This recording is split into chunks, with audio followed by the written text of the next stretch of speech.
15 minutes before they leave, just like Hafiz Assad did, right? He told everybody, no, no, no, I'll be right back. I'm just running out the back door. And he jumps in a helicopter or plane and takes off with money and leaves everybody else holding the bag. I think that's the same thing that will happen with the clerics, the 30-year-old, 25-year-old, 40-year-olds. They don't want this regime anymore. They are very much interested in a alliance with the West. And China is pushing back pretty hard.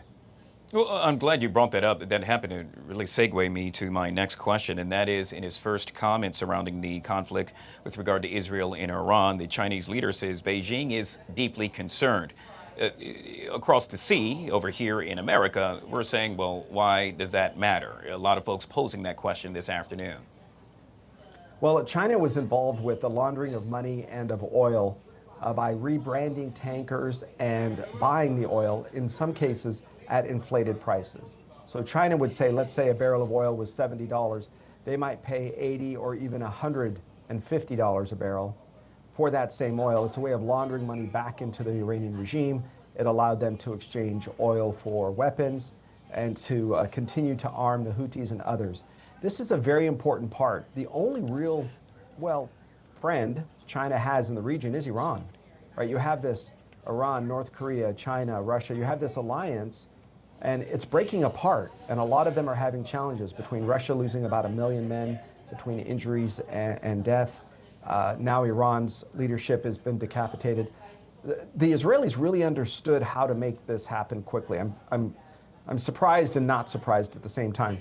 They understood a couple of things. One of those, track the scientists, follow the leaders, and when the clock hits 12, everybody take them out. And they've done that, and now they're taking out the second and third tier and even the fourth tier, including in the religious side.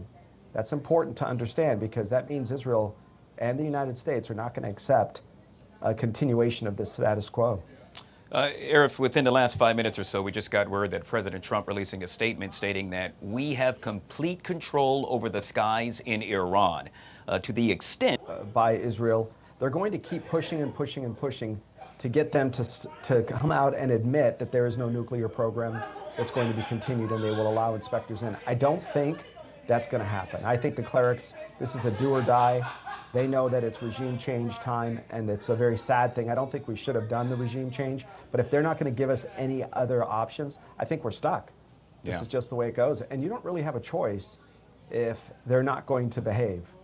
All right, we will keep a close eye on all of the developments yet again with regard to Israel and Iran throughout the afternoon right here on the Live Zone. Back here at home, we know that the Department of Homeland Security yesterday reversed course on guidance limiting immigration raids at farms, hotels, and restaurants. Now, in essence, what this all really boils down to is immigrations and customs enforcement officials telling leaders representing field offices across the country that they must continue to conduct those raids. It's an about-face, if you will.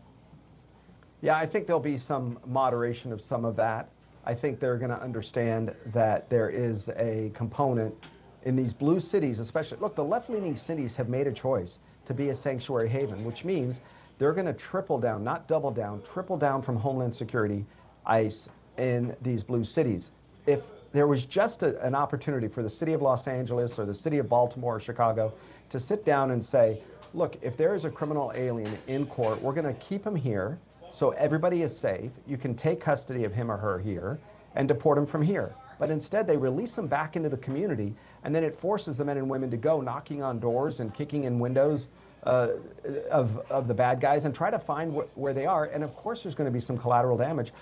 I think it's scary for the men and women that are there. I think they were sold a bill of goods under the Biden administration. Come in, the world will be your oyster. But it's not true. And I think if they self-deport, we can create a guest worker program that allows them to return to work, to be taxed, send the money back home, tax that money as well. It's a way to build the wall, as they say, to tax all that remittance. It goes everywhere, by the way. It's not just the Latin American countries, but Lebanon, where my dad was from, Russia, Philippines, India. People send money back home. We need to tax that 10%. That's how we create an infrastructure. Since the dollars will never be spent here again, we need to create a revenue stream that allows guest worker programs to exist, but not until you get this under control. Arif, yet again, we know that retail sales fell by the most in 2 years in the month of May. That according to official data, following an earlier stockpiling burst as uncertainty over tariffs continues to distort consumer spending behavior. Now, a separate report from the U.S. Federal Reserve on Tuesday showed industrial production was also worse than expected in May. Your response to this? If we can get a good result on the tariff negotiations, I think we need to get a solution with China that needs to be broadcast. I think a solution with India. India is way more important to the United States than China in the long run. I think Vietnam and the Philippines will fall in line, Bangladesh. Those are very important manufacturers of products and services for the United States when it comes to retail. I think the consumer is scared. I think this is going to push back GDP just for this quarter. If we can get a couple of wins in the belt, I think we'll be back on track. All right, Arif will end with this, and that is, we're talking smartphones. Can you hear me now? We've all heard that. Yes. In this case, we're talking about President Trump's smartphone. It's a gold-colored device, which is said to retail for $499. Now, the smartphone will run Google's Android operating system.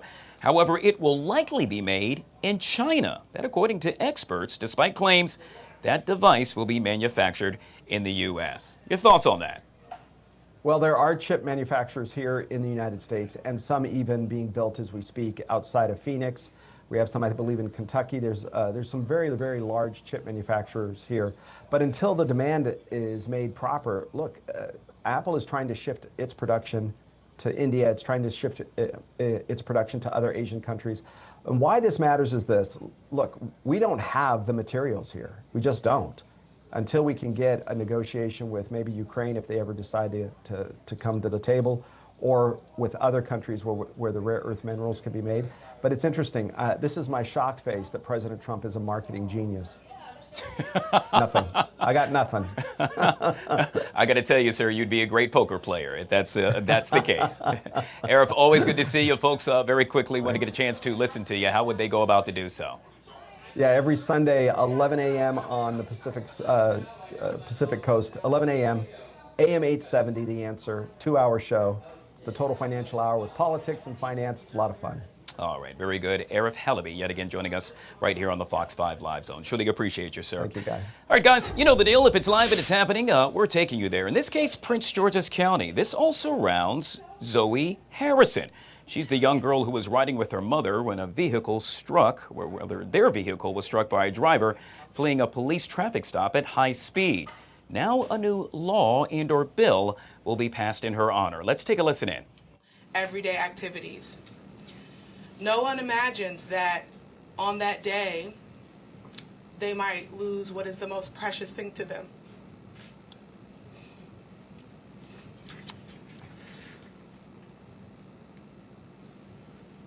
And for a senseless reason. Something that still leaves the parents not understanding why and what happened. And as a new mom, when I look at my son, I imagine what this family is going through. A simple day where I get him dressed, put him in the car seat, and imagine that that's the last day I see him. And want to know who's responsible and why, and how can we ensure that this doesn't happen to another family. That is what ZOEY'S Law is about. Sadly, when this happened, a lot of you in this room know that there were multiple cases within a month time span where we saw a tragic incident where a police chase led to a death of an individual that had no involvement with what was going on. We had a young mother of 4 that lost her life in the same circumstances. And we have to ask ourselves, what can we do to ensure that this never happens again? And ZOEY'S Law is the first step. Ensuring that there is a policy in place that says if there are not a violent crime happening at that moment, if police do not know or have information that that person is going to harm someone or be an immediate danger, and they don't have that information readily available, that they do not pursue a dangerous chase that can lead to death. And this is not a maybe it could happen. This is not a what if it possibly happens. We are living right now through multiple tragic incidents where this has happened. And for me, in this moment, when I met with the family, I felt called to do something to ensure that this never happens again. So today I want you to hear from the family of Zoe, the family that is behind this legislation. These are not just pieces of words on a paper, but this is the trauma and pain of a family that is rallying together to ensure that no other family feels the pain that they are feeling now. So first, I would like to call up Miss Gina, the grandmother of little Zoe. Good day, everyone.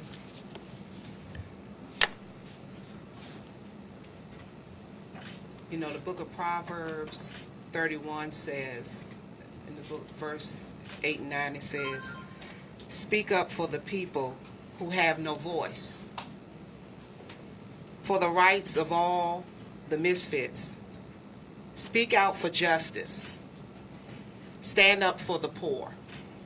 And with that being said, my name is Gina M. Pryor. I'm the mother of Tanisha Harrison and the grandmother of the late Zoe Rosemarie Harrison.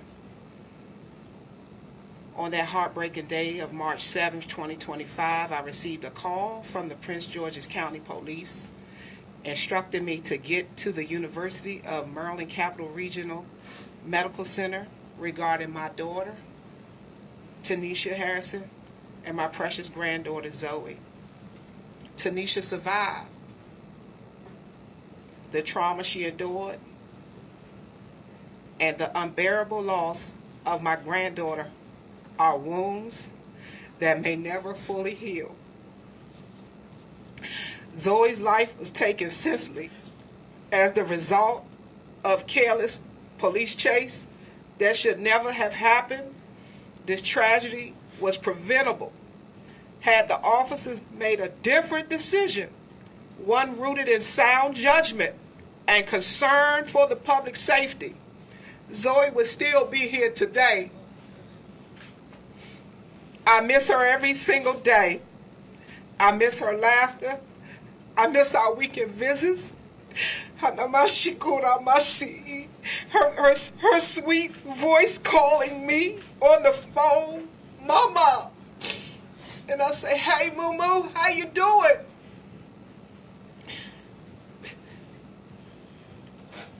I miss taking her to church. We go to church together. Her little hand sticking in my purse, wanting some chewing gum. Wanting the chewing gum.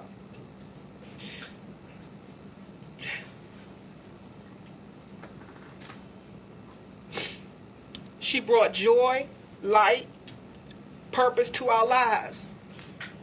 Now all we have are memories and a longing for justice. No amount of money or apologies can bring Zoe back, but what we can do, we must do, is to ensure that her death is not in vain. That is why I am standing here today. Zoe cannot speak for herself, but I will speak for her. I will fight for her. I will advocate for her. Zoe's law is not just legislation. It is love in action. It is a call for responsibility, accountability, and change within our law enforcement system. This law will help ensure that officers in Prince George's County are trained not just in tactics, but in judgment, restraint, and compassion. It will require better decision-making, greater oversight, and mental health evaluations to support officers in high-pressure moments. It will protect our families, our neighborhoods, our senior citizens, and most importantly, our children. ZOEY'S law will prohibit high-speed police chase for low-level, nonviolent offenses that do not pose an immediate danger to the public. These unnecessary chase turn our streets into danger zones and risk the lives of innocent bystanders. We cannot afford to lose another life because of an avoidable decision.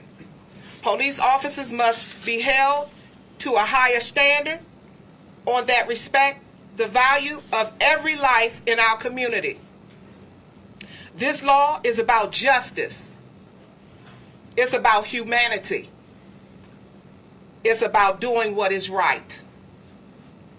We owe it to Zoe. We owe it to Tanisha and her family.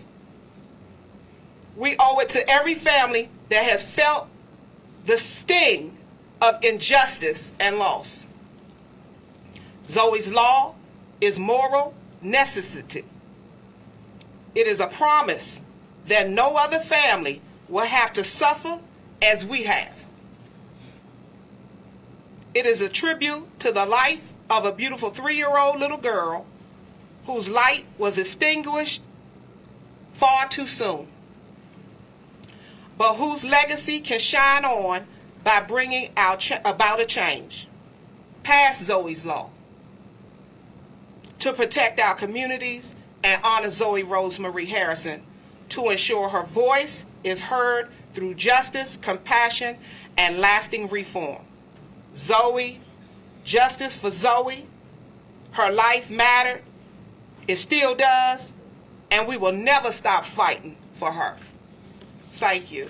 And I'll have my grandchildren, Zaire and Zaria, come forth.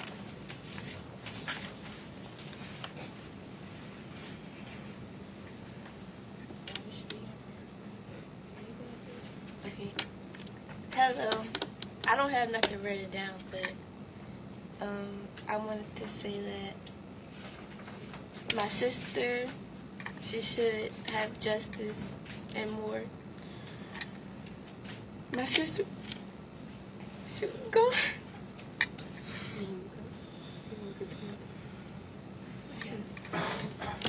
My sister had a lot. She had a long life to live. She couldn't live. I miss my sister. Yes. I miss my sister every day. Nothing nobody could do could bring her back. And it hurts every day.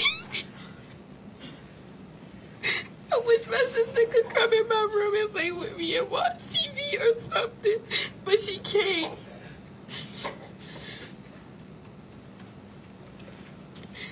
Every day I have to look at her picture walking in the living room and wish why she couldn't just be here with me.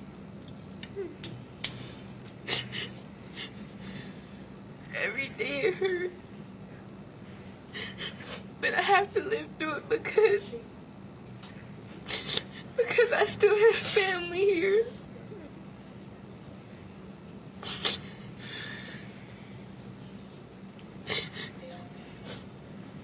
I want justice for my sister.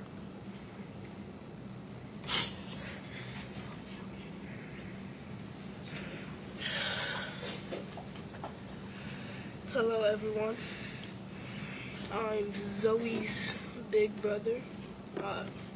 I don't even know what to say now, because after she died, I couldn't live my life. I just wanted to see her one more day, and she's gone. I just feel so upset. I want to see her. What the? Ah!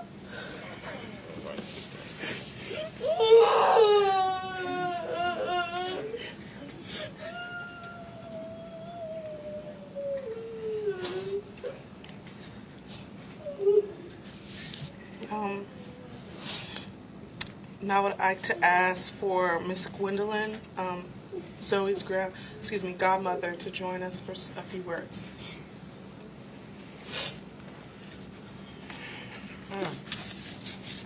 rough. It's a hard one, and as you see, it has affected us in so many ways, at so many levels. My name is Gwendolyn Perkins. I'm Zoe's godmother. And this is I had something written up, but I'm going to come from my heart.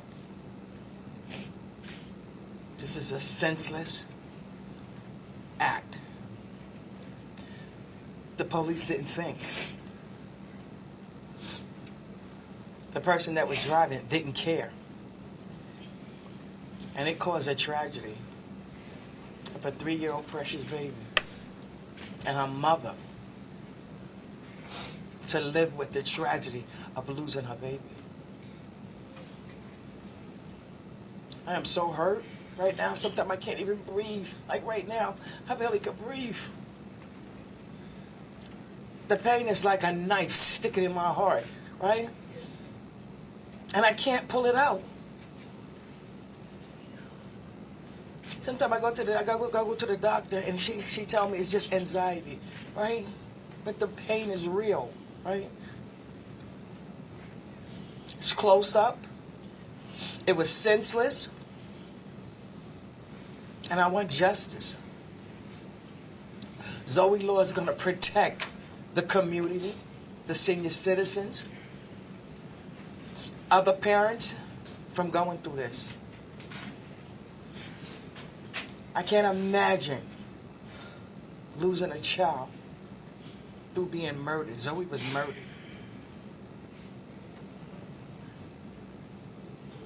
I want justice. Zoe Law will put in place where there's no chase, right? You can't chase in this community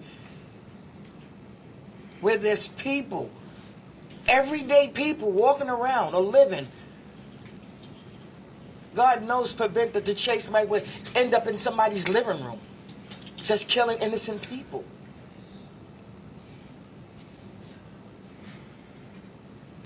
Justice needs to be done. Our law needs to be set. I'm here to have a voice for Zoe, right? I remember her coming that Wednesday, right? And she was fussing with her mother in the car. I wanted to see Mama Gwen. I wanted to see Mama Gwen. And when she came, she gave me the biggest hug in the world, right? And I looked back at her and I said, "Ooh, you really miss me, right?" And she said, "Mm-hmm." And then I got that call Saturday morning saying she was gone. And I was like, going where, right? I thought she went on a trip somewhere, right? I never imagined that she was never coming back. Zoe laws need to be put in place because it's going to prevent people from feeling like Tanisha, her dad, her siblings. You saw how them babies broke down up here. And we want to prevent people from feeling like that again. My name is Gwendolyn Perkins, and I'm Zoe's godmother.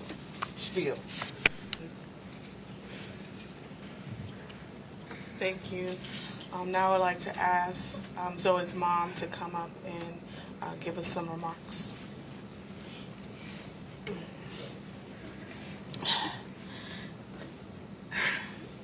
Hello. My name is Tanisha Harrison, and I'm here today as the mother of Zoe. Not just speaking with words, but from a place of unspeakable heartbreak. On March 7th, my Zoe Rosemarie Harrison, my daughter, my beautiful, vibrant, sweet, and 3-year-old, was taken from us in a way no child should ever. She was tragically killed in a senseless high-speed chase. Zoe lit up the room. I'm sorry. Every room that Zoe had lit up. She was full of life, full of love, and she had this way of making everyone around her smile. Her laughter was like medicine. Her hugs was healing, and now our home is quiet in a way that it echoes. I can't hear her say good morning, Mommy, no more when she wakes up. I'm sorry. What happened that day shattered our family. There's no other way to say it. We don't wake up the same no more. We don't go to sleep the same no more. I couldn't even enjoy my niece's birthday, who just turned 2. Holidays won't be the same.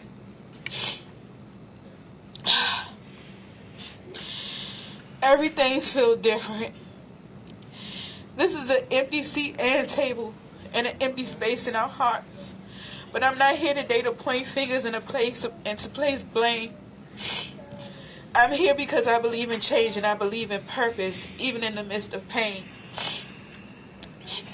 Councilmember Chris.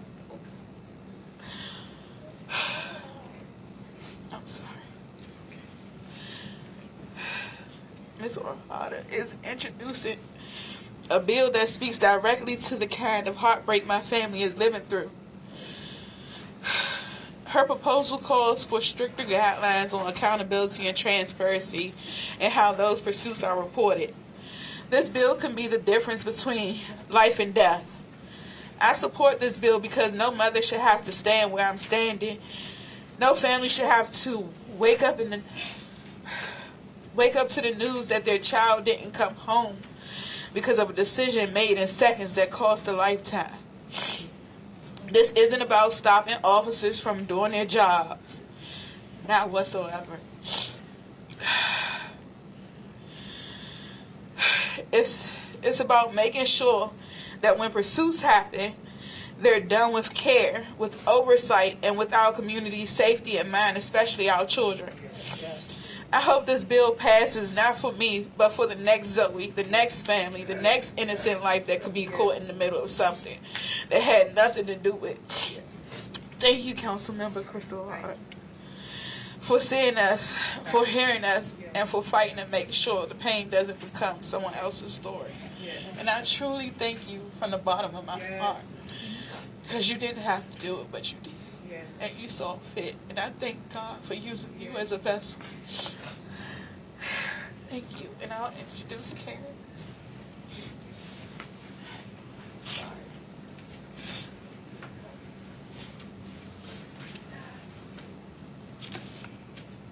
Members of the press, members of the public, and the family and friends of Zoe Harrison, good afternoon.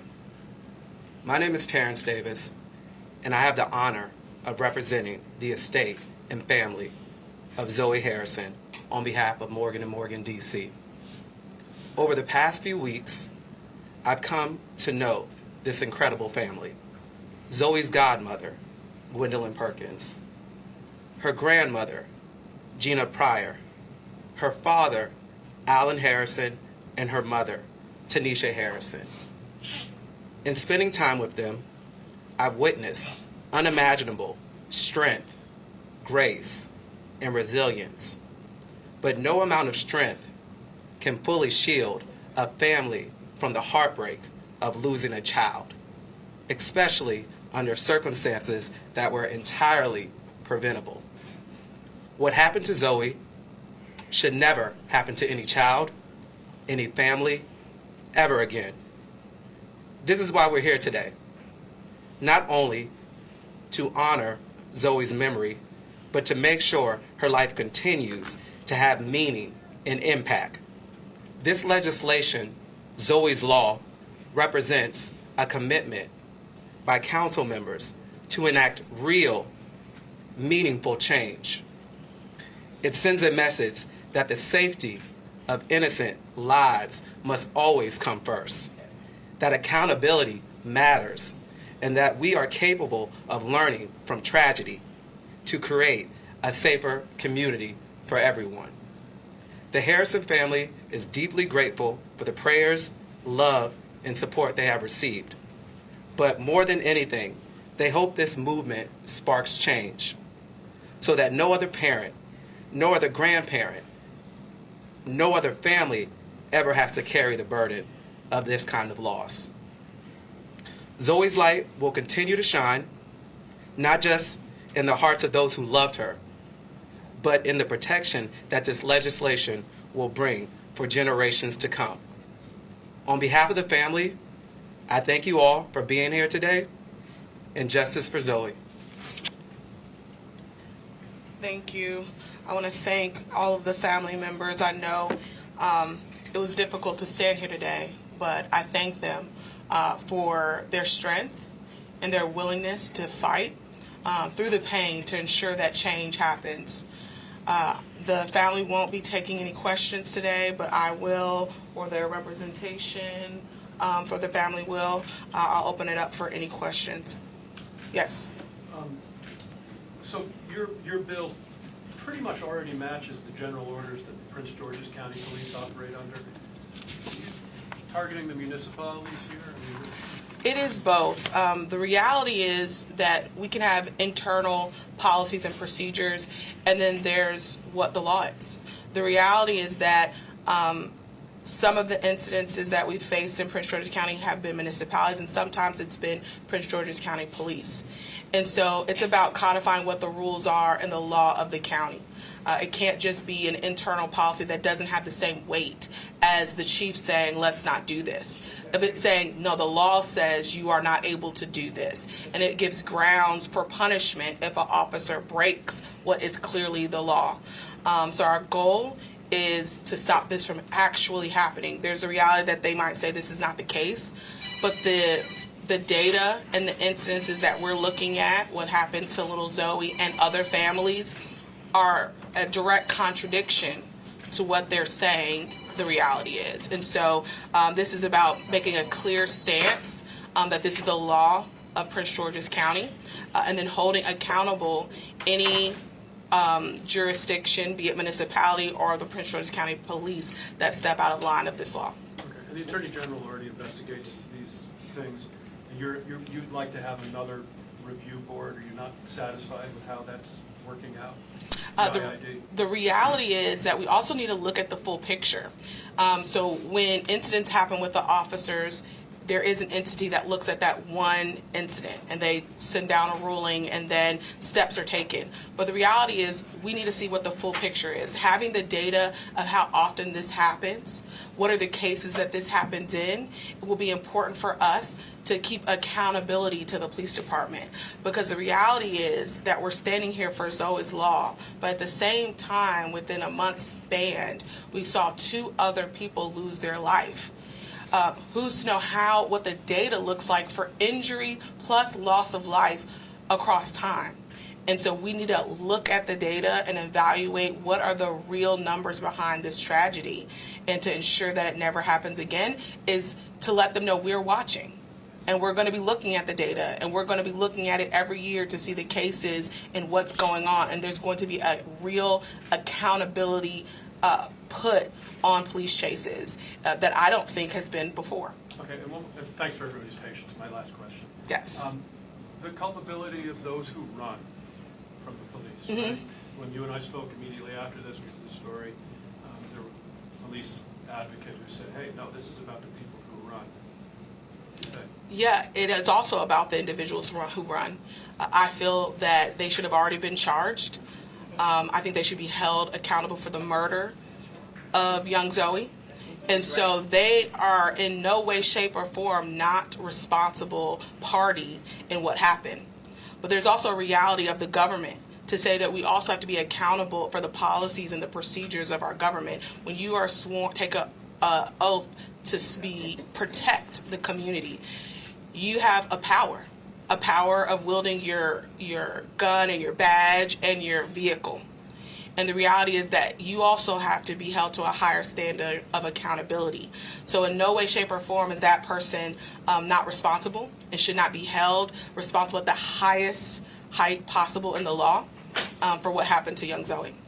What is the punishment under your bill, and would it supersede whatever municipality departments decide their rules should be here? So the bill talks about mainly 2 parts. One, tracking the information, and then making it so that it's not a policy or procedure that police can do. So they are still unionized, and so the policies and procedure for punishment for law enforcement lay in the bargaining unit and the rules that are laid out. So we don't have the authority to supersede what their union agreement states. But this is clearly making it a policy to ensure that it's enforceable if they break it. So our goal is to, when the negotiation table comes again and we talk about punishment for law enforcement officers for different violations, my goal is that this can have a strict penalty attached to it, because the reality is that this one moment can take someone's life. And there has to be consequences that make someone think twice before taking that action. So it's setting a clear standard in the collective bargaining process for how their rules go, as opposed to like an actual law. That's the goal, yes. Is the collision investigation still ongoing, and this person that was behind the wheels not in charge? That would be something that the state's attorney's office would be better equipped to answer. The last time I had checked, the investigation was still ongoing and the individual had not been charged, but that was just the last time I inquired about it, and I'm not sure if there's been an update since then. And the officer involved I think there was 2 officers involved in the chase, what? There was a first officer and then a second municipality picked up? Yeah, so it touched different municipalities. To your point, there was an initial call and a stop, then something put out, then other officers pursued the chase. So it includes not just one police department. Do you know, were those officers ever suspended, or? I'm also not aware of any, or if there has been any punishment, or what that punishment would be, which is another reason for this legislation and transparency. Because I don't think this would ever come to light, at least for us as council members or the community, to get clear understanding of what's going on, what the outcomes are, and holding people accountable. And I think that's part of what the family is asking for in the community, is more transparency. Do you know what kind of support you have on the council? I feel confident about this legislation, moving forward. We won't know till the day that we take the final vote. But for most of my colleagues that I've spoken to about this legislation, they understand the need for it. They stand in solidarity with this family. And anyone that knows me, I will fight for my bills to pass. So I expect this to be no different. Can you build out the accountability piece? Really 2 questions. The accountability piece, this is not creating an additional civil or criminal penalty. This is, I think as you explained it, creating an internal rule that if it is broken, then there's a procedure in place for violations already, and this would kind of be added to that list of rules, right? Mm-hmm. That's our goal, yes. Okay. And then would this, because this is a Prince George's County, if this were to pass, this is solely Prince George's County, would this also empower the IID to look at this when they are examining a situation like this and say whether or not that policy was violated? Would that be part and parcel of their internal investigation too, or would they remain separate? Our goal is to allow this to be a tool that can be used by all bodies that investigate. And as many know, there was legislation that was pending on the state level to also make this a state law that didn't pass. So I wanted to do my part on the local level. And our goal is to still push this on the state level. I think it's something that we should look at across the state, not just here in Prince George's County. But we want to ensure that everybody that is in charge of looking at our police departments and holding them accountable have clear language that says that this is a policy that is against regulations here in Prince George's County. And I see that we did start council, so I want to make sure I'm there for presentation. So again, thank you all, and I appreciate if there's any questions, please let me know afterwards. And thank you. Yet again, the council member introducing a bill known as ZOEY'S Law. Little Zoe was riding with her mom when their vehicle was struck by a driver fleeing a police traffic stop at a high speed. Under the new bill, pursuits will be limited to cases involving felonies, violent misdemeanors, or situations where a suspect poses an imminent threat to others. We'll take a quick break and we'll be right back.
Mr. President.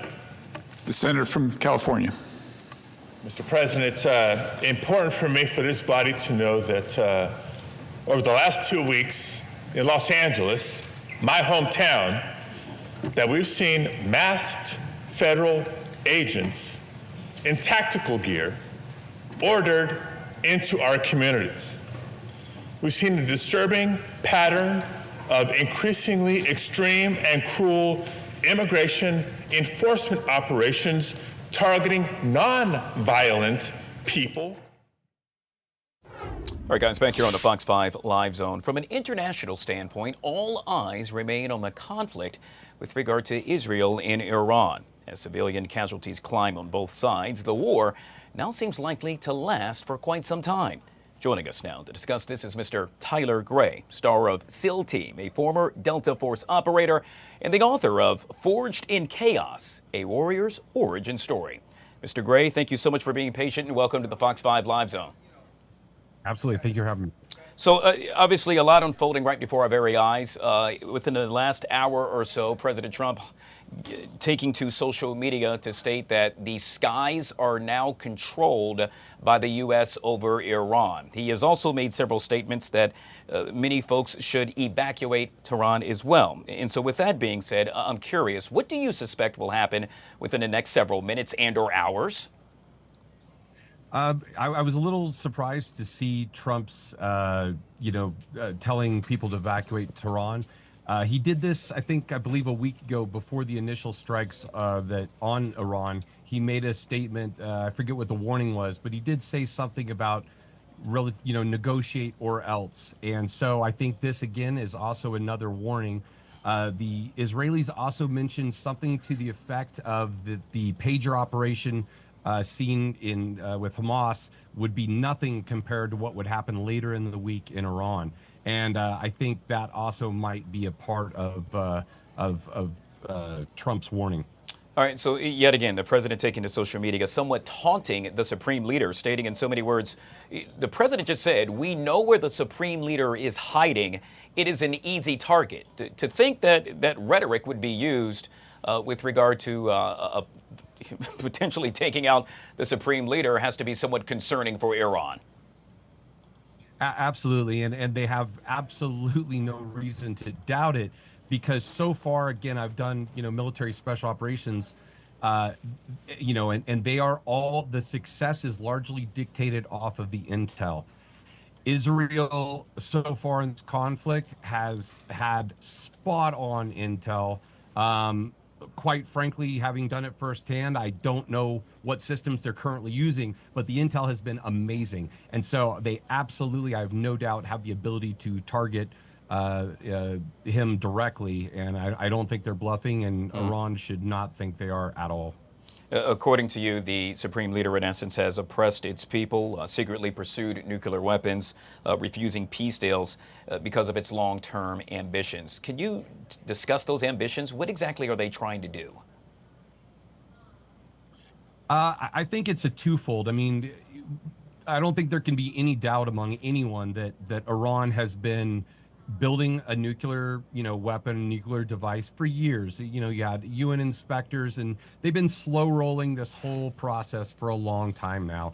And look, the whole, we deserve nuclear energy, peacefully, blah, blah, blah. Again, if that was true, you wouldn't be doing what you've been doing for the last 20 years, with the UN inspectors, et cetera. So I believe in addition to possibly actually detonating inside Israel or in the U.S., I think what they're also trying to do is, if they get a nuclear device, that gives them a massive tool for negotiating whatever they want to negotiate. And so I think it's twofold. I think it's that, but I do think they have the intent to destroy. I really do.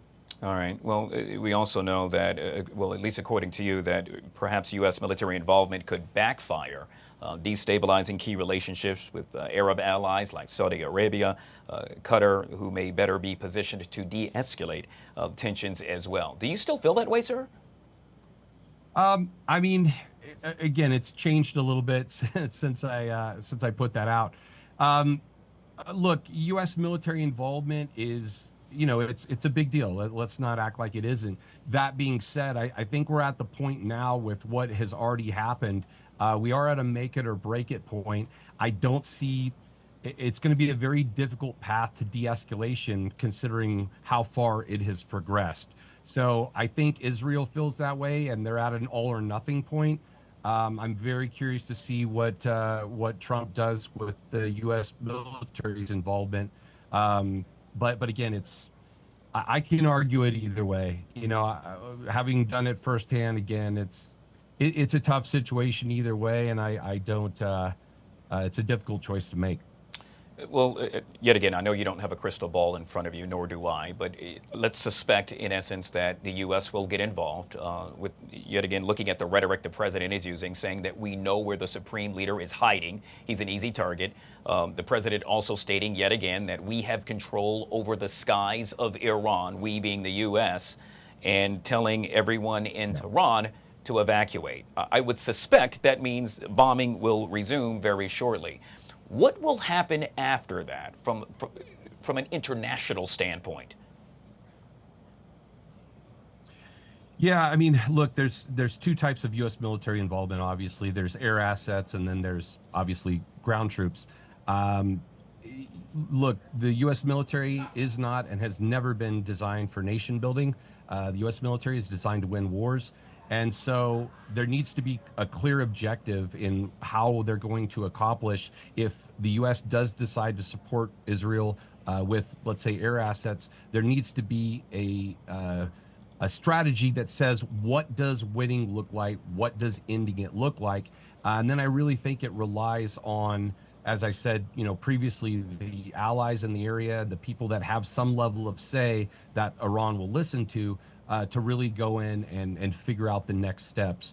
But I think it's very possible that the U.S. will give air assets to Israel and be doing very strategic bombing in Tehran itself, taking out top leadership. That's my expectation. Is truly a trying time for all involved. Before we let you go, yet again, you are the author of Forged in Chaos, A Warrior's Origin Story. Folks that want to get their hands on this, what should they expect? Forged in Chaos details my journey from the top of special operations to rock bottom and back. It explores the loss of identity and purpose many veterans face and how I rebuilt myself from the inside out. My hope is that it helps others find their way forward too. Very good, sir. Yet again, we've been speaking with Mr. Tyler Gray, star of SEAL Team, former Delta Force operator, and yet again, the author of Forged in Chaos. Truly appreciate your time, and thank you yet again for being patient. Yeah, my pleasure. Thank you, sir. All right, guys, we'll take a quick break. We'll be right back. As a senator and as an American, to speak up. But before I could even get out my question, I was physically and aggressively forced out of the room, even as I repeatedly announced I was a United States Senator and I had a question for the Secretary. And even as the National Guardsman and the FBI agent who served as my escorts and brought me into that press briefing room stood by, silently, knowing full well who I was. You've seen the video. I was pushed and pulled, struggled to maintain my balance.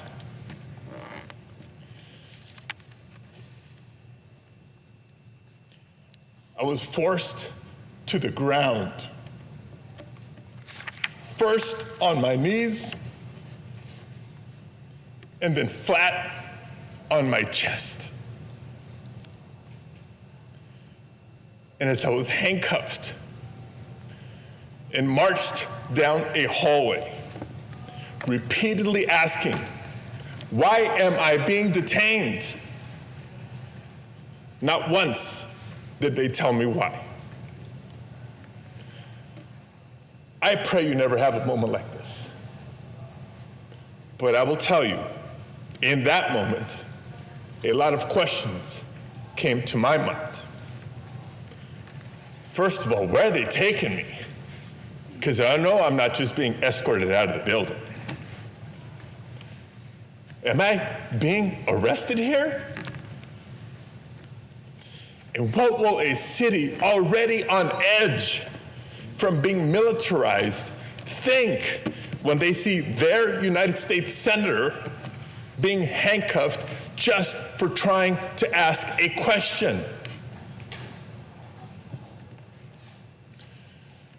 And what will my wife think? What will our boys think?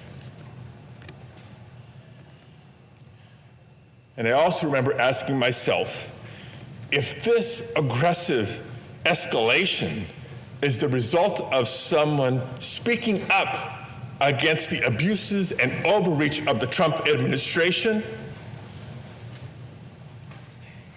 was it really worth it? All right, guys, back here on the Fox 5 Live Zone on a Feel Good Tuesday. It's 1 minute now past the top of the hour. And time we do a little celebrity dish. Joining us as he always does on a Tuesday. Hey, our guy is back. Yeah, he's royalty, referring to the media prince on the Live Zone. What's up, my friend? What's happening? We are live in the zone. That we are. And so let's get it extra live. In this case, we're going to kick it off with the Jonas Brothers. You happen to be a fan, media prince? Do you enjoy them? You know what? I happen to be a fan of them separately. I love the one that broke off in the group that had Cake by the Ocean. And I did watch, don't judge me, guys, but I did watch the Jonas reality show. I feel like they were the male Kardashians at one point. Hey, I watched it as well, so no shame in my game. Well, apparently they are now scrambling for new tickets to their summer concert tour after the group canceled, count 'em, 6 planned stadium gigs and switched them to smaller venues. One of the affected cities, right here in the nation's capital. Instead of being at Nats Park, the show is now set for Jiffy Lube Live. That's out there in Bristol, Virginia. Other cities include Pennsylvania, Illinois, Detroit, Dallas, LA, and Chicago. Fans will receive refunds and will need to repurchase tickets for the newly relocated shows. What are you thinking about that, Media Prince? Well, it sounds like the new era of music today. Like we just saw last week how Miley Cyrus debuted with only selling 40K, and then we have the whole drama with how Lil Wayne didn't sell out. These artists that are these legacy acts are not selling like they used to sell, unfortunately.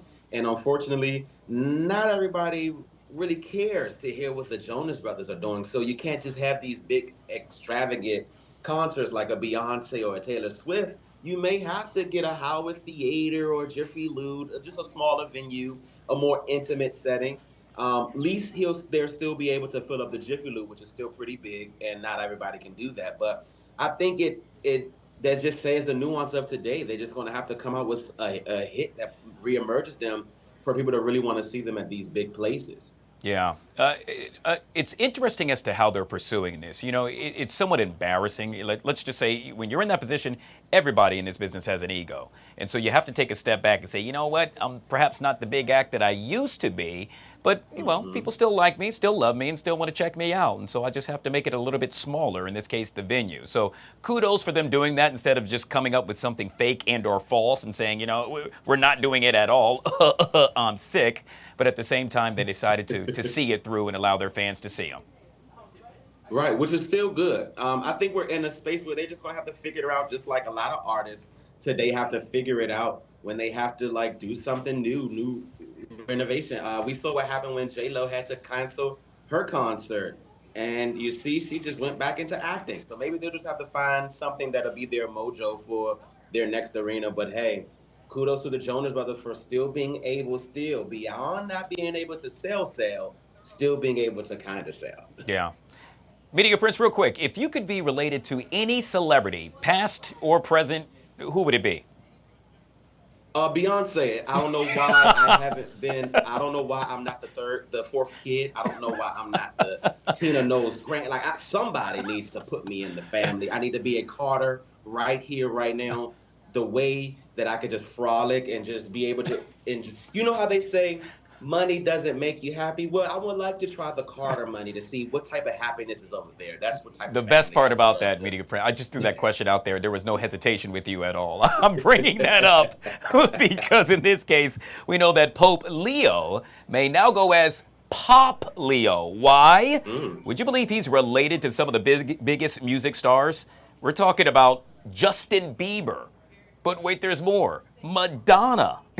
The Pope can call him cuz because he shares a bloodline with both, according to the New York Times. They hooked up with genealogists that, well, they did a little research here and there and tracked his family tree, which revealed both Bieber and Madonna are distant Canadian ancestors from 6 generations back. Wow. Wow. So does this mean that the Pope's lineage is kind of messy? Because you just named 2 of the most messiest celebrities, and the Pope happens to be related to them. So there must be something in the Canadian blood that just jingles messiness. So hopefully he doesn't follow in the footsteps of his cousins in that. Yeah, I wonder if you're going to get an extra blessing now, and or who else perhaps, if they continue to go back even further, a couple of generations, is he related to? Because I got to tell you, those are 2 of the biggest, arguably, pop stars within the last, let's say, I don't know, 100 years. And then you have arguably the most recognized man on the planet. That's quite a combination there, Media Prince. I think it's quite the combination. I am elated to hear what more celebrities he may be drawn to. So does that mean that Justin Bieber and Madonna are cousins? Yeah. Is that what that means as well? That's what that means. Thank God they didn't do a video together, and perhaps they would be kissing cousins. And, well, you know, that's a whole different story. Well, you know Madonna don't mind kissing family. Hey, let's move on to Elon Musk. He just clapped back at those rumors in a news report about his alleged drug abuse by taking, well, let's just say a drug test in which you have to have a bodily function relieved, if you will.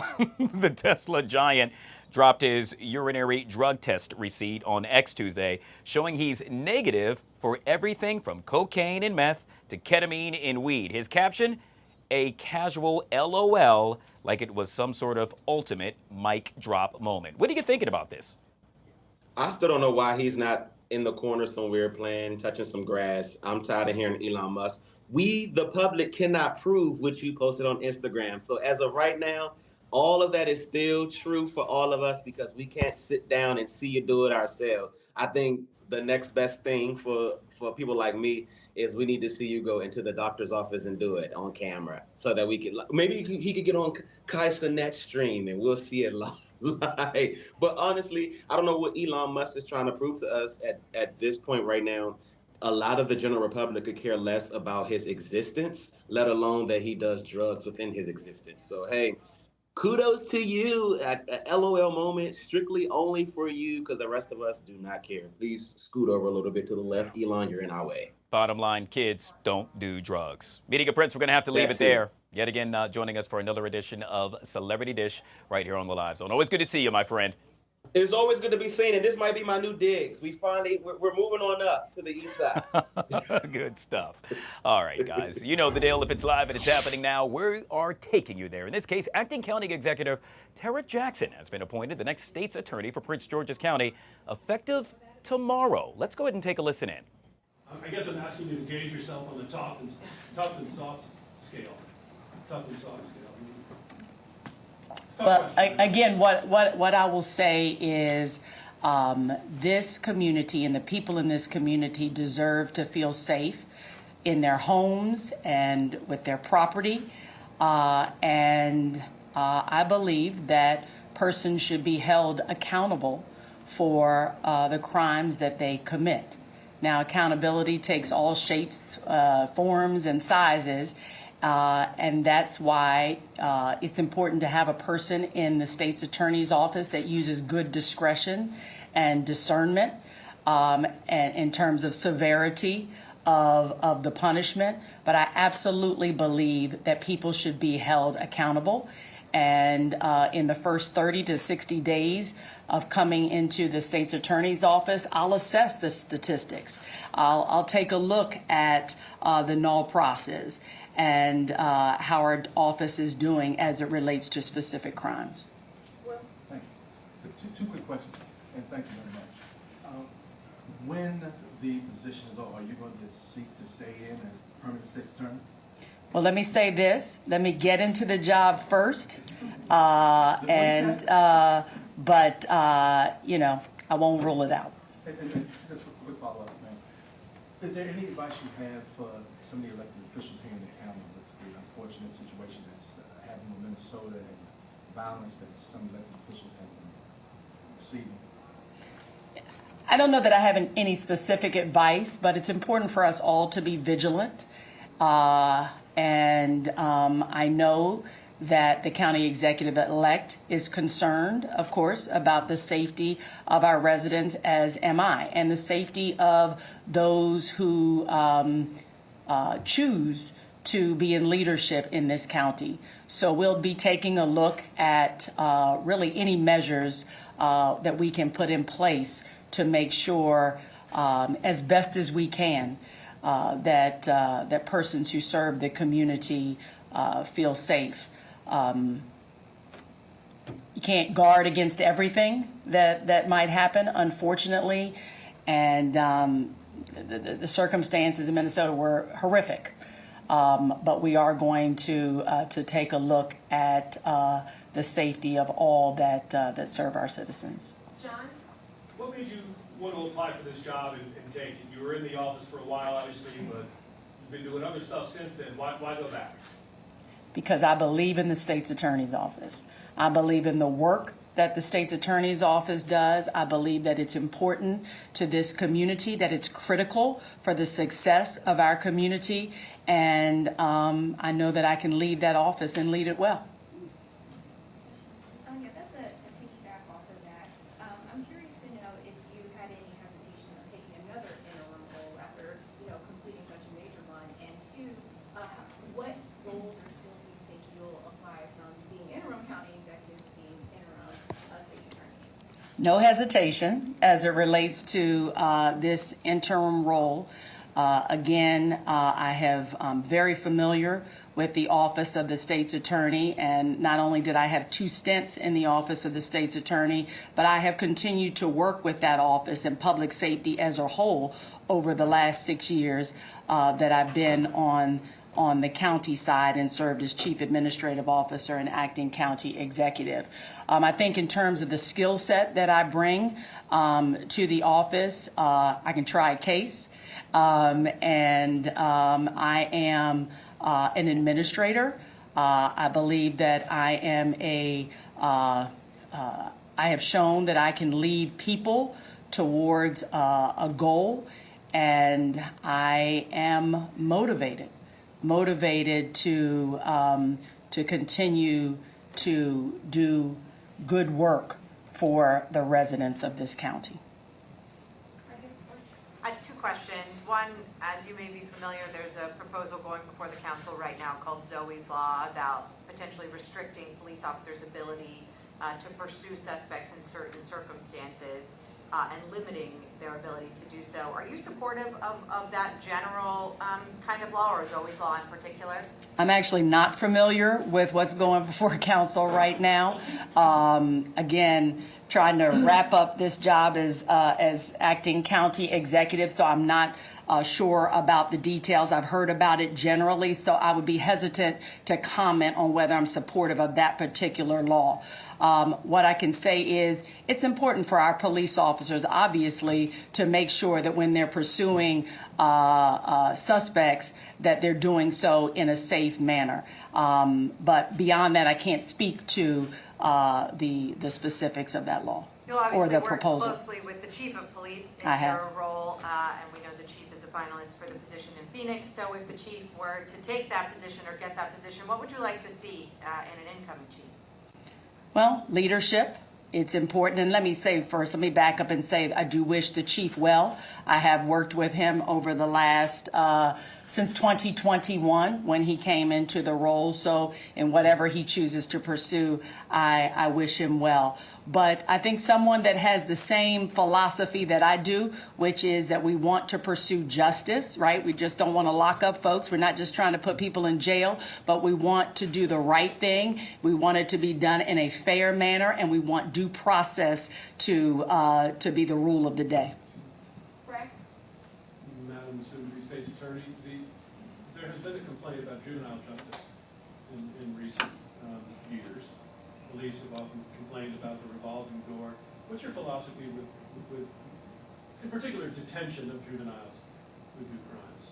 We just had turnover at the state administration because of this issue. let me say I look forward to working with the new director or interim director of the Department of Juvenile Services. And there's work that can be done on the state side as well as the county side, collaboration. In terms of my philosophy, first and foremost, we've got to make sure that our residents feel safe. And we have to hold people, young people, accountable for their crimes. Now, what that looks like, again, is determined by the circumstances of the case, determined by the circumstances of that young person. So I can't say just across the board what I think about detention of young people. In some circumstances, it is absolutely warranted to detain a young person so that he or she can be put in timeout for a while, and so that the community feels safe, the neighborhood feels safe. Again, I think you've got to look at each situation, and I'm committed to do that, committed to making sure that the prosecutors that work for me do that and give each circumstance an individualized attention. But safety is foremost, and then yes, we want to rehabilitate our young people. We want for them to become contributing members of this community. And so if we can do that, if the state's attorney's office can play a role in that, we will. One more, I guess, just because, was there ever one particular moment or one particular observation that sort of made you decide that this was going to be the next step for you again, that you wanted to go back? Anything that sort of triggered the desire to go back to the courthouse? No, nothing specific. Again, you know, John, I have loved that office for quite some time. And I believe that, as I said before, they do good work. And I want to help them do the work even better. I think I can do that. And so, no, nothing specific, but I'm excited to go back as the state's attorney. As a prosecutor who's done this before, like, how much did you miss the job while you were doing other stuff? Well, you know, I don't know that I had time to miss the job so much. And, you know, I still was tied in. I've been tied into law enforcement over the last 6 years and always kind of keeping an eye on what's going on in terms of public safety. Because, again, even as in the role of chief administrative officer, in the role of acting county executive, you've got to pay attention to public safety. It is it's key to the success of this this community. But yeah, I miss trying a case every now and then. Thank you.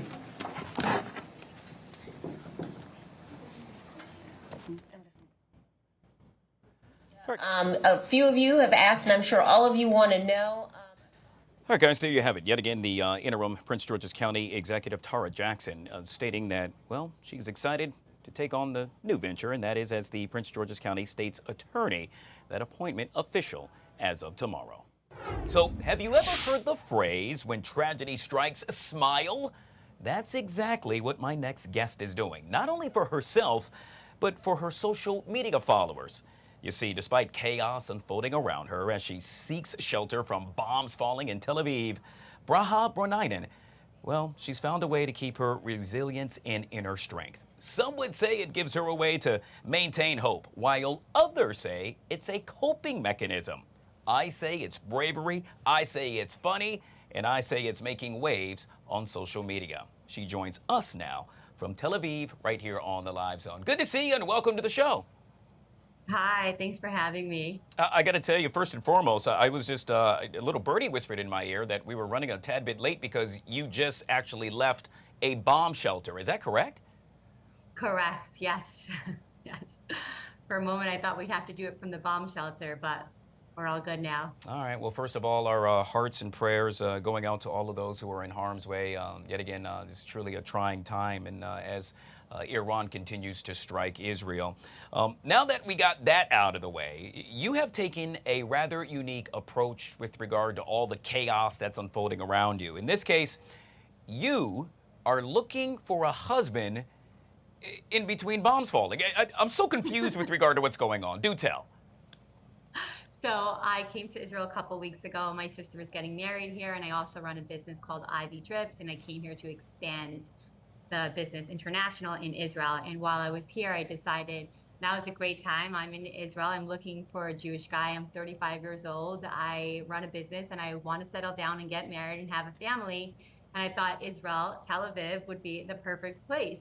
And so I started a documentary online, on social media, going through my journey about how I'm looking for a husband. In general, I think the best way to meet people is in person and just going up to people and talking to them. So while I'm on this journey to find a husband, I also want to inspire and change the way people view how to meet people. Maybe one more person, because of this video, would go up to a girl or a guy and say, "Hi, my name is Bracha. I want to introduce myself." So I'm hoping to inspire people to start meeting each other in person and not hiding behind apps, and just be more open to meeting people. And I think it's a beautiful journey. Yeah, Braha, I got to tell you, for the last hour, I watched your videos. It's hysterical. I mean, it's just downright funny. I mean, guys are just minding their own business, and all of a sudden, boom, you pop up, and you're like, "Hey, I'm looking for a husband."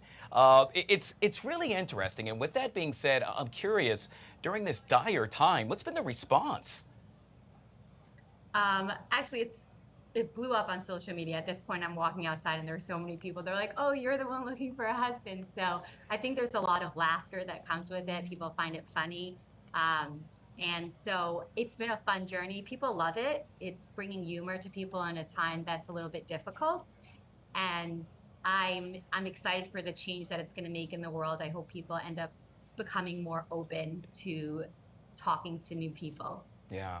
Have you faced any opposition? Anyone walk up to you and say, "This is not the time to be doing this"? Absolutely not. People have been so sweet. Either they say, "Hey, I'm not single, I'm married," and they give me advice. They said, "You know what, I actually have a friend for you," and they'll call them on FaceTime within a couple of minutes. I mean, I'm all about execution. "You have a friend for me? Set me up." So people have been doing things like that. Or, someone is single and we start chatting. So I have gone on a couple of dates with people that I've met, all very nice guys. Not for me yet, but I've met a lot of wonderful people, and I've actually set up a lot of people through my journey, and I'm excited to continue to help people through this process.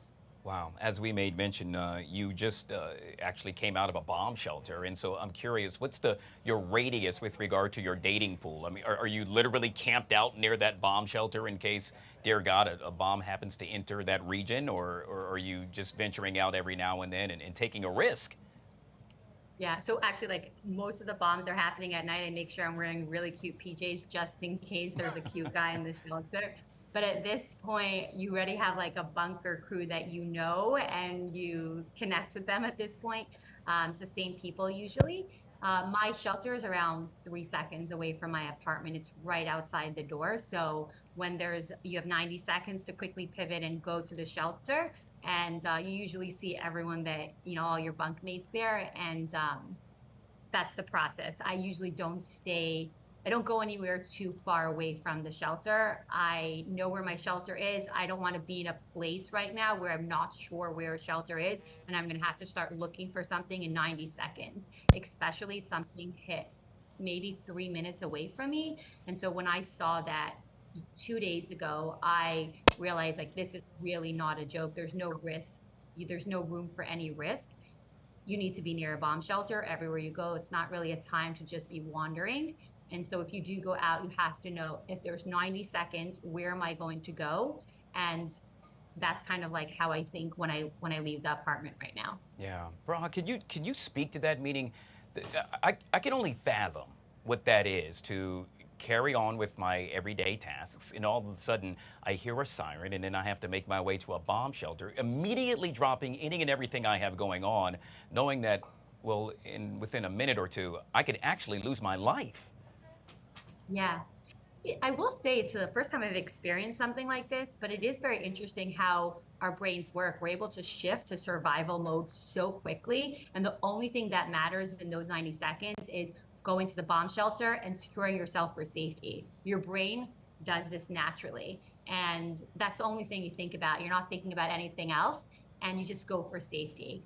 Obviously there are certain people that are going to process this after of how this affected them. But during this time, you just think shelter, safety, and then after that, you're able to process like, oh my gosh, that was 3 blocks away from me. That was pretty scary. But there's also something where you do everything you could and that's it, right? There's nothing else you can do. You have to just take care of yourself and people around you. And then there's nothing else. Once you're in the bomb shelter, it's really just praying. Yeah. And so when dating and or looking for a husband, I would assume you're looking for certain traits, characteristics, and things of that nature. Never in a million years did I think we would put how one responds to a potential bomb making its way to his home. And so with that being said, is that a part of one of the things you're looking at, how he responds? Oh yes, 100%. I mean, right now we're seeing certain people that after the bomb, like a few days ago, a few nights ago, we heard something like everyone heard it in the bomb shelter. It was super close to us. There are a lot of people that left the bomb shelter and they went to help. I mean, that's like a certain type of character of someone who doesn't shy away from danger and goes to help people in need. To me, that's such an important quality. And so maybe I start hanging out after the bomb to the areas and finding those men that are out there helping people, because that's a good quality to look for in life. But I do find it amazing how many people are coming together to help each other. Especially the other day, we went to the street where it was bombed, and there were so many people that were going around and trying to help the business owners who lost their shop and telling them, oh, I'll place you on social media. So if you do sell things online to United States, then my friends could see it and they could buy things from your shop. And I thought that was really nice, how many people want to help people literally 24 hours later to help them recover. And I think it's a beautiful thing to do. And, to think about others like this in a time of need is really inspiring. I got to tell you, this is just truly amazing. So you are creating a documentary. I would assume you are going to sell it to a network. I can see Netflix jumping on this immediately. Hey, I wish I could speak for Fox because I think it's going to be some great content. I'd say we'd pick it up. But yet again, folks that want to get a chance to follow you and see this unfold right before their very eyes, day by day, how would one go about to do so? So my Instagram is Bracha Banayan. It's my name, Bracha. Last name Banayan, Banayan. Right away it says, looking for a husband, follow my journey. And so I hope it's going to be a fun journey. And I hope for anyone who's looking for love, they should try to find it a more playful journey, have fun along the way, because it's a beautiful journey. And wishing everyone best of luck with that. Well, not only are we wishing you best of luck with love, but your safety and health as well. Yet again, you are in Tel Aviv. But truly amazing. Congratulations, kudos going out to you. Hey, make me a promise that when you do find him, you'll bring him on the Live Zone as well so we can congratulate the both of you all. Yes, and you're invited to the wedding already. Wherever Good stuff. You're telling them you're coming. Good stuff. Congratulations and continued success to you. Yet again, we have been speaking with Bracha, looking for love in the middle of a war. Truly amazing. All right, guys, we'll take a quick break and be right back.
All right, guys, back here on the Fox 5 Live Zone. Well, the Sean Diddy Combs federal sex trafficking and racketeering trial resumed today in New York City for, count it, the 25th day. And a federal special agent testified about travel and hotel expenses involving alleged male escorts that Diddy paid for. That's just the tip of the iceberg. Joining us now to discuss this and so much more is Mackenzie Joy Brennan, trial attorney and legal analyst, back here on the Live Zone. Good to see you, Mackenzie. It's great to see you. Boy, it keeps going and going, doesn't it? I tell you, it's hard to believe 25 days when I saw that earlier. It's like, wow, that's, what is that, 4 or 5 weeks? I guess I read for a living. That's 5 weeks. Better part of the month, yeah. I tell you. All right, so you are standing outside of the courthouse. It's been a busy day yet again. Anything with regard that you have seen outside of the courthouse that you want to tell us? Well, you know, it's interesting that folks are still showing up here. We had rain outside today, and the streamers are still out. Some protesters are still out. Today we actually saw protesters on both sides, which is kind of unusual. Usually we see a lot of Diddy fans out here, but despite the fact that we've been here for most of a month, people are still showing up. People are still very mobilized, even though the prosecution's case is about to wrap up, probably today or tomorrow. Yeah, I found that really interesting. They actually made that statement public earlier today. Let's talk about some of the things that have unfolded over the past, let's say, 24, 48 hours. Yesterday, a juror was dismissed, and now another one is on the radar. What's going on here?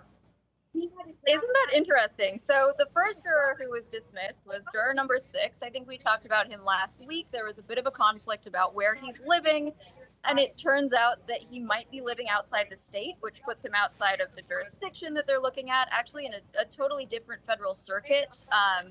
So not eligible to serve here, and then that brings up questions about candor. Did you want to serve on this jury and lie so that you could serve on this jury?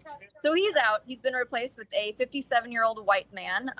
But now, yes, we hear about juror number 7, who potentially had conversations with a colleague that violated the bounds of jury ethical conduct. So what we know about him is he's a retired Asian man. I believe they're going to deal with him tomorrow. He's 68 years old and apparently might have said some things to a former colleague that disclosed elements of the case. And that has come up a bunch.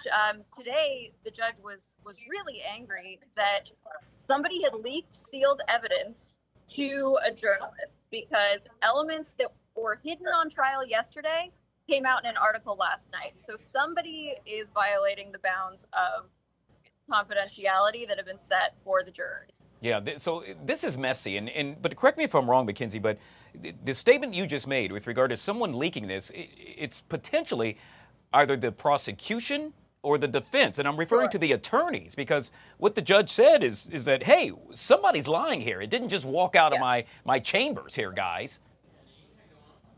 Yeah, absolutely. And the judge made it very clear. You know, it's hard to know. What the judge said is you two are responsible, that these two parties are responsible if something goes wrong, to just heighten the responsibility of the lawyers themselves. I don't know. They might have additional information that we don't, that suggests that one of the attorneys did do this. Sometimes it favors the parties to leak information that's favorable to their side. And we don't know much about what the full content that was leaked because the jurors had to put on headphones. The screens were turned off in the overflow room. So they took such measures to protect this information. So people would have known if they leaked it that this was not supposed to happen. Yeah, and correct me if I'm wrong, but is this not yet grounds for a mistrial? And I would assume, surely, that's what the defense is going to say. I'm sure they will, unless, there is a possibility that it favored their side. You know, if it's something that suggested that there was more consent that favors their argument, then it could be the prosecution moving for a mistrial. I think at this point, because the state has put in so much evidence and time, they're going to be less likely of the two parties, but honestly, it could come from either side, depending on what the misconduct looks like. All right. Mackenzie, it's hard to believe we haven't even spoke about the main event, or what I call the main event, and that is yet again what happened yesterday. And so we know that for the first time ever, and correct me if I'm wrong, but the infamous freak-off tapes were played for the jury. Now, I was told that they lasted anywhere from 30 to 40 minutes, or that's how long these tapes are. However, the jury only saw anywhere from 20 to 30 seconds of those tapes. With that, we know that two of the female jurors, according to those in the courtroom, appeared to be somewhat very uncomfortable. What does that say? You know, again, it's really hard to know what the content of those videos were. It does not sound like good information for the defense. Obviously, there's a reason that they put these summary witnesses on and the assistant on to introduce this type of content, but it probably is very upsetting, and I imagine it supports what we've heard from Cassie and or Jane. I know Mia was brought up in some of this testimony, so somebody whose story we've already heard, and a lot of these stories have been very upsetting and pretty reflective of sexual abuse of some sort, is verified by this evidence, because anything that comes in through a summary witness has to be admissible or related to other content that we've heard from the direct witnesses themselves. So if you're verifying some of the details that we've heard about, I imagine it would be very upsetting, and the defense is probably not happy that that happened. Yeah. Well, if they're about to, they being the prosecution, about to wrap up their case, then, I mean, like I said, it's the main event. They waited all of this time, 25 days, or yesterday was the 24th day, in order to show those tapes. So they're going to wrap up, if not today or tomorrow, by Friday, and then it's the defense's turn. What should we expect from them? I think we're going to hear a lot about this was a private kink, but again, if your private kink violates federal law and is something other than a legally consenting partner, it still is a federal crime. But the defense has said that their case in chief is probably going to last 2 to 5 days, so really, really short in comparison. It's likely that they'll keep emphasizing the credibility questions that they have already brought up with the prosecution's witnesses. So we're in the home stretch here. There's a possibility that this trial ends next week. Wow. All right. Well, yet again, counting down the days, one of the things I'm thinking about is we are quickly approaching July 4th, the 4th of July. And as we all know, jurors do not want to still be serving, if you will, while everyone else is celebrating a holiday. So to your point, I suspect this will wrap up very quickly. It's been so interesting. All right. Mackenzie Joy Brennan joining us outside of the courthouse in New York City, yet again, as we follow all things surrounding Sean P. Diddy Combs. Thanks so much, Mackenzie. Thanks for having me. You got it. All right, guys, we'll take a quick break. We'll be right back.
Happy birthday to you. Ooh. Happy. Okay, I really can't sing. Oh, wait, I was ready for the serenade. Happy birthday. It's the birthday girl. Coming right here on the Fox 5 Live Zone, none other than Brittany Alexander. That was a technical difficulty, but we're here. Yeah, we're back. Well, that's what happens when you get really excited. Happy birthday, Thank my friend. You. Thank you. I Hold on, let me turn this appreciate thing down a little Thank bit. you. Thank you. There we go. Okay. So, welcome. Thank you. How does it feel to be 21? Love that. Thank you so much. Thank you. So it feels amazing, guys. Okay. And we celebrated with tequila and tacos this morning on Lion Lunch Hour. Did you? So look at that. I'm jealous about that. You didn't bring me any. Next time you need to bring me some as well. There was some in the back, but it's going that quick. Yeah. You see how friends do, especially when you sing It happy is birthday Gemini to season. Also, happy birthday to my favorite rapper, Kendrick Lamar. We share a birthday. Oh gosh, you so all happy are like... birthday to him. Yes. All right, let's do what we call our Tuesday Talkers. In this case, we're talking about some of the stories that you, my friends, are talking about at home. Speaking of food, did you hear about this? Apparently, when it comes to dating, love might be off the menu. However, lobster isn't. Why? With wallets tightening and potential for a recession, a number of folks are saying, you know what? Instead of me going out just on a date, I'm looking for that date to pay for my meals. Yes, forget Hinge and Bumble. In this case, it's more like DoorDash dates. I'm basically waiting to respond because I'm like, that's all I'm doing today on my birthday. Are you Who's serious? gonna take me out on a date and pay for it? Oh my gosh. Well, aren't we going out tomorrow? This is true. Yes, birthday dinner tomorrow. Yes. But not just us. No, like yes, the whole crew. the whole I'm crew, going to literally. contribute. Something got my eye. You got to clear that up. Something got my eye. They're like, Brittany, behave, okay? So, I mean, I would feel some type of way if we're only going out simply because I would pay for your meal, which I'm a gentleman, so I would do that. But are you surprised? Welcome to dating in 2024. Yeah, do this because it's like holding on to you. Thank There you. we go. I'll hold there it we for go. you. It's your birthday. Excuse me. I get to hold it Thank for you, you. King. Thank you. See how I do Anyways, this? no, look, we should be dating with the Mhm. intention of what the heart wants. Uh-huh. But nowadays in society, when there's a lot of people out there that will literally just pay for your presence, it's hard, guy. Yeah. You know what I mean? So I'm just saying. All right. I do try to make sure people take me out with the right intention and I'm not just using them for their coins. But look, sometimes when I'm hungry, a free meal is where it's at, okay? Okay. All right. Yet again, and I am paying a portion of it tomorrow. As he's holding my mic right now. It's your birthday. I bow down to So you. any other day, clearly I have to hold it myself. No, I'm you're kidding. daggone right. Hey, we'll say this. Anyways, I'm sure you deal with that though sometimes, where Yeah. you think like, oh, I like this girl, whatever, and then you realize, oh, she really just came for me to pay the check. Remind me to show you a text after this segment.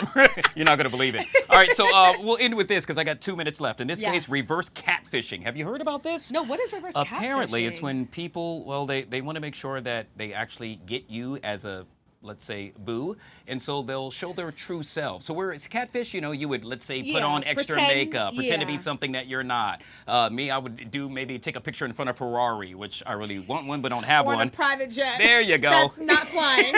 In this case, it's where you show your true self. Perhaps no makeup. Perhaps maybe you sitting on the toilet with just the top portion going on. So no filter. Yeah. In real life. It seems to be working. You know, I'm not surprised, right? People want to see the real, who that person really is that they're talking to. Mhm. I kind of like this. This is different. But why are we calling it reverse catfishing? That's just calling being a human and being real and normal, right?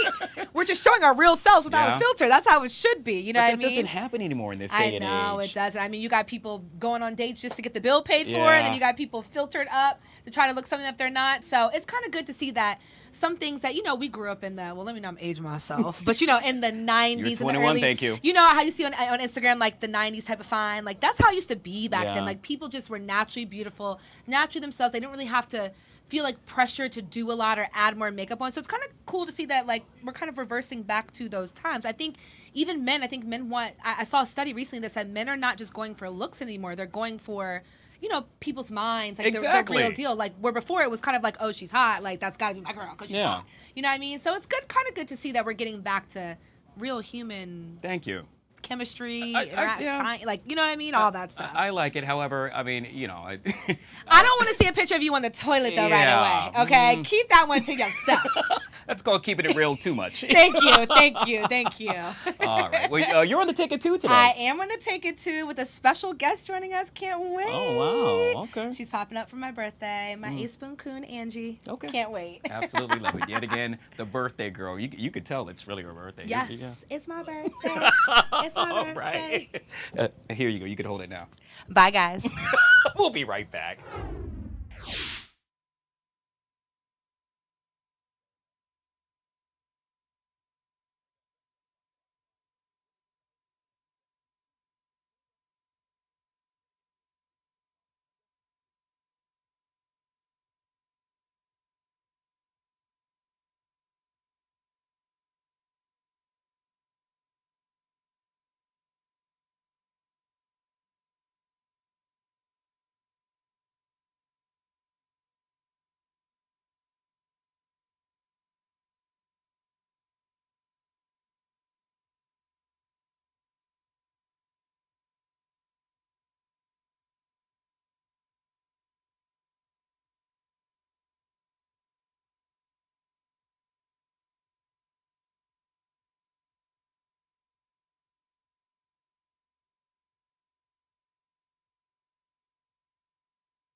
All right, guys, back here on the Fox 5 Live Zone. Well, it's a disease that continues to plague our community.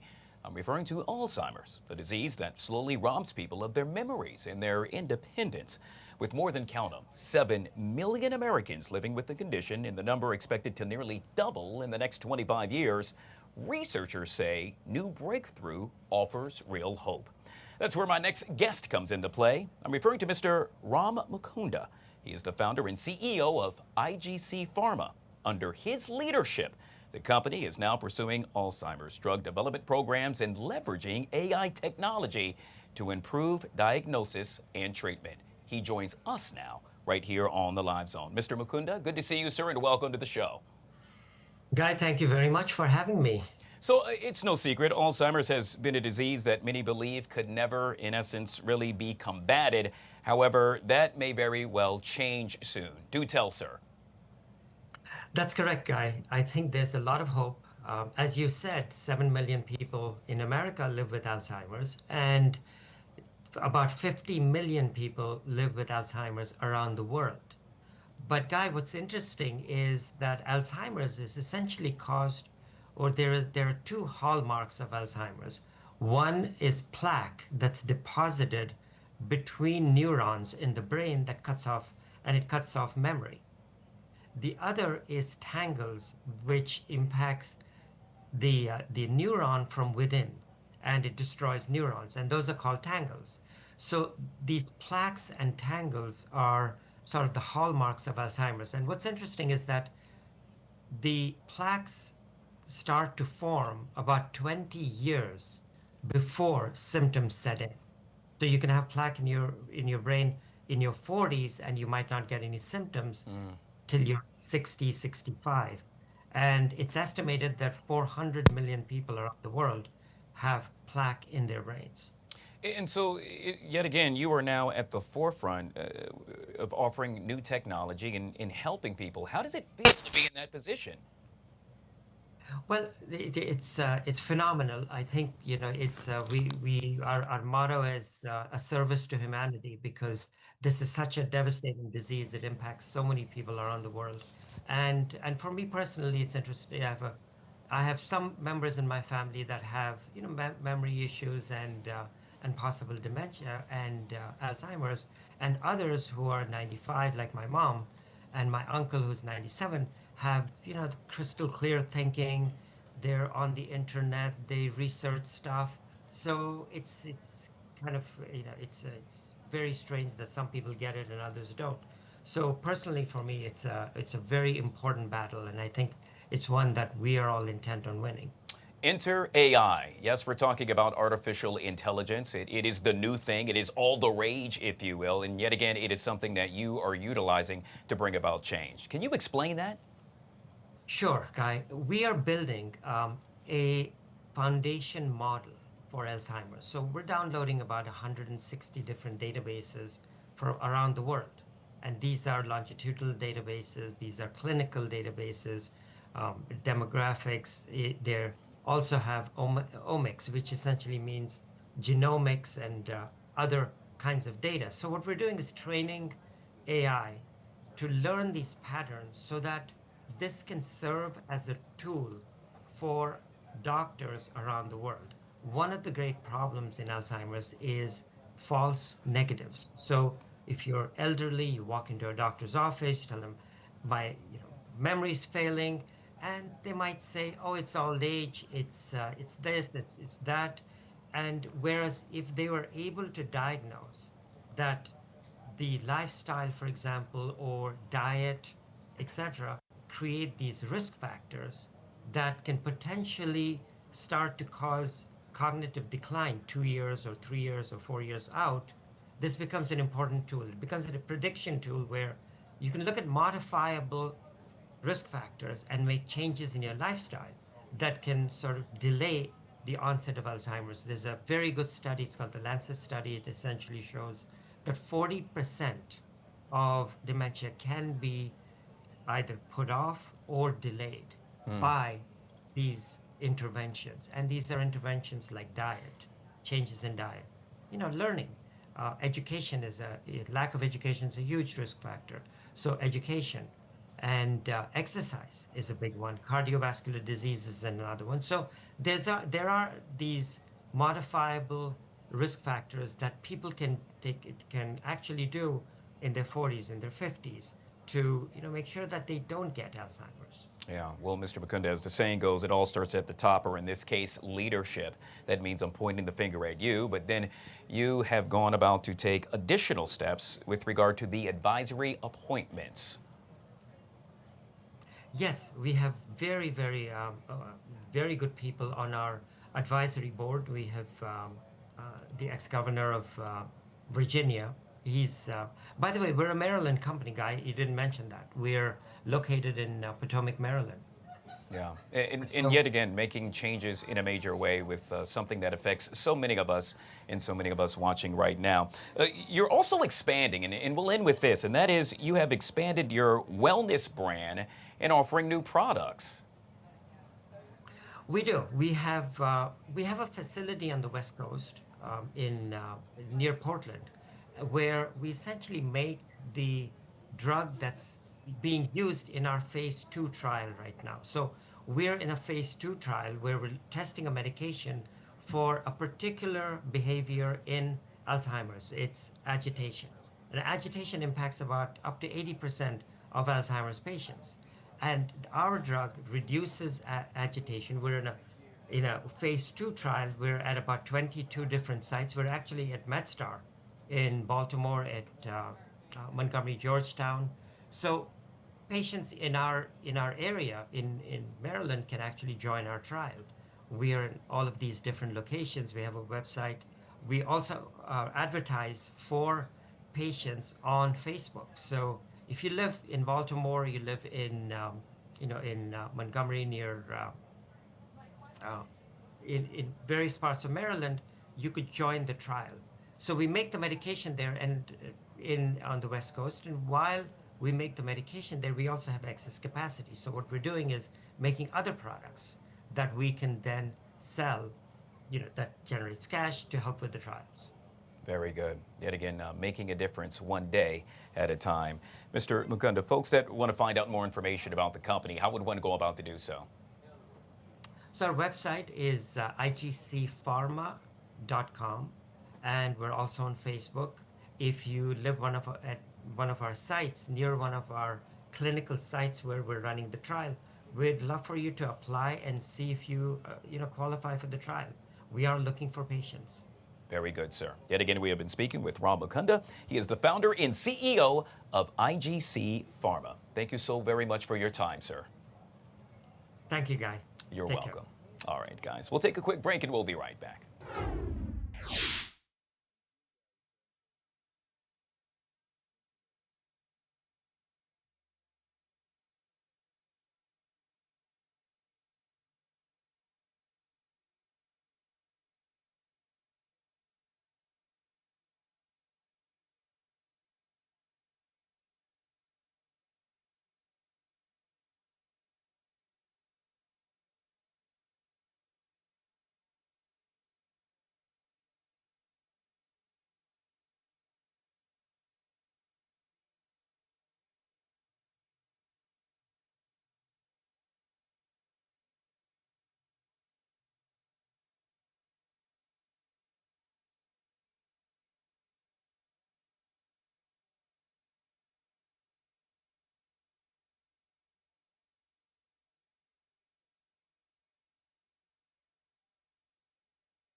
All right, guys, back here on the Fox 5 Live Zone. We are less than a minute away from the take. I want to say thanks to several of our guests. Some of the things recapping that just really struck me as somewhat odd today. Media Prince joined us for Celebrity Dish, and that's when we found out, well, none other than Pope Leo is related to Madonna and Justin Bieber.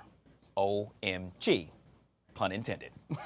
Really funny about that. Also want to say happy birthday to Brittany Alexandra.